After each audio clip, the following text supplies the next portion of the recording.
Lamelo Ball just dropped multiple hints on Twitter of wanting to team up with RJ Hampton, the 5th ranked player in the nation, in Australia, after Hampton recently announced his choice to play there, which, according to ESPN's Jonathan Givnoy, marks the first time an American has ever willingly chosen to forego college to play overseas. On top of that, it seems pretty much guaranteed now that the youngest Ball bro will also be playing somewhere overseas because of his ineligibility. But what's not a guarantee is that the league will allow Melo and RJ to play together. This is shocking, but it actually isn't the first time that high school superstars skipped college to play overseas. So let's look at the history of American prospects doing this, and how these two phenoms might be able to play together this winter. Ever since 2006, when the one and done rule was put in place, it's been the standard and the norm for all the top high school prospects to commit to a college sometime during their senior year, where they'll play for a year before hopefully entering the NBA draft. Now sure, there have been the rare exceptions to this rule like Thon Maker, who was technically able to enter out of high school because he had already graduated the year before and was competing as a 5th-year postgrad student, and because he might be like 37 years old. But from Anthony Davis at Kentucky, to Ben Simmons at LSU, to Zion at Duke, a clear pattern has emerged over the years of the best all going to a college, whether they really liked it or not. But there have been guys to choose a different route. The route of making money as a pro player overseas. So let's look at this chronologically and start from the first guy who did it, Brandon Jennings. After starring for the basketball powerhouse Oak Hill Academy, en route to winning Naismith Player of the Year and Gatorade Player of the Year in Virginia, Brandon Jennings found himself ranked number 1 in the country in the class of 08, above names like Drew Holiday, DeMar DeRozan, and Kemba Walker. The explosive point guard appeared to be taking the typical path, after going through the recruiting process and eventually committing to Arizona. But Jennings clearly wasn't hitting the books like he was hitting the gym, since both SAT scores he earned didn't meet the minimum NCAA requirement. Oof.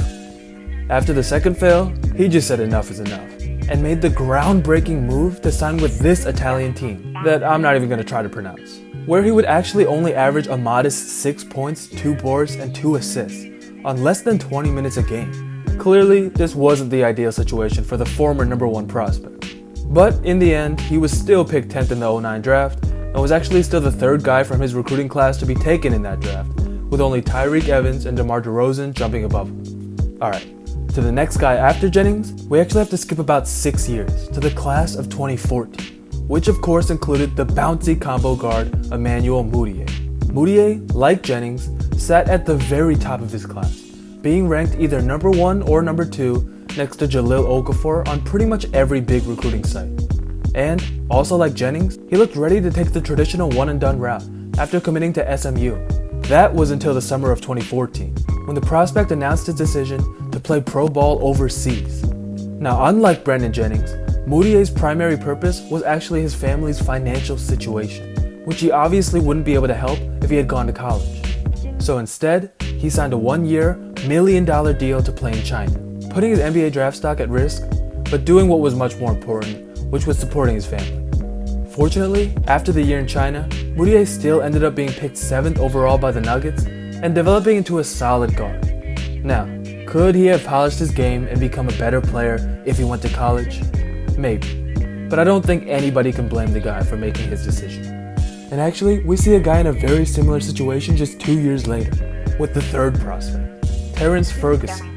Despite being ranked a little lower than the last 2, at number 11 in the class of 2016, Ferguson was still no doubt a big-time blue-chip recruit who broke the internet with his insane athleticism, which he put on full display at the 2016 Ball is Life dunk contest that you should 100% watch if you somehow haven't yet. The explosive wing actually committed to 2 schools, first Alabama and then Arizona, before eventually making his decision to play abroad in Australia. When asked why he chose the uncommon path, he explained very powerfully that he could see the pain on his mom's face, the pain that comes from raising 3 children on her own, the pain of working 2 jobs, of getting laid off time and time again, and he was tired of it. So like Mudiay, Ferguson very nobly went overseas for the sake of his family, and fortunately, it looked like it all worked out in the end, after he got picked 21st in 2017 and has quickly become a solid role player with a lot of potential for the OKC Thunder. Alright, so that brings us to the present.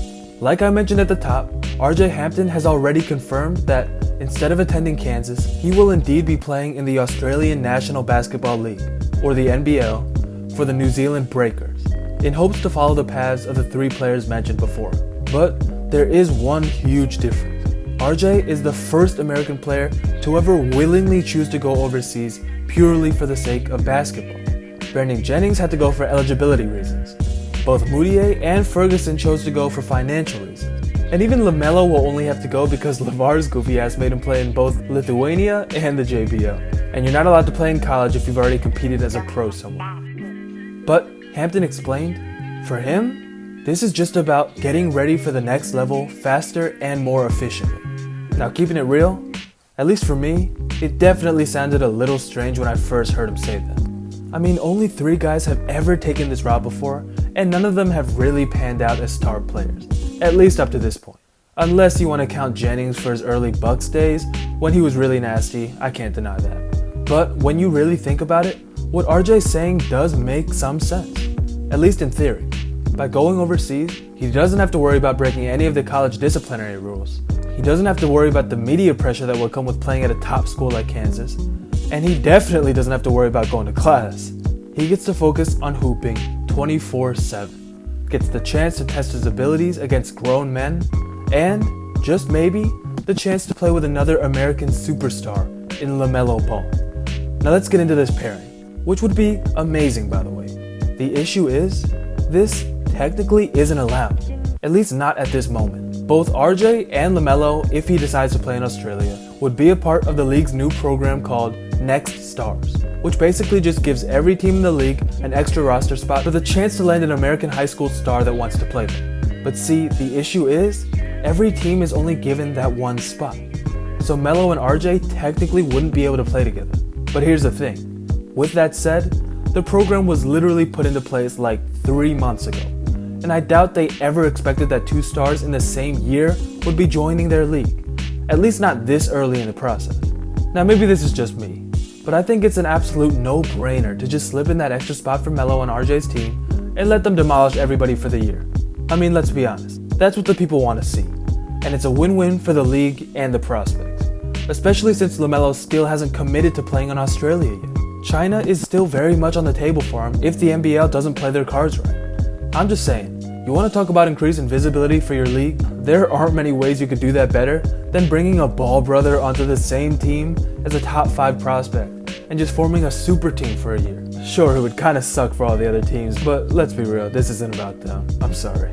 But anyways, I think they just gotta give the people what they want, and the prospects what they want. So I really hope that in the near future, we see news that these 2 stars are gonna play together next winter. But for now, all we can do is wait and see.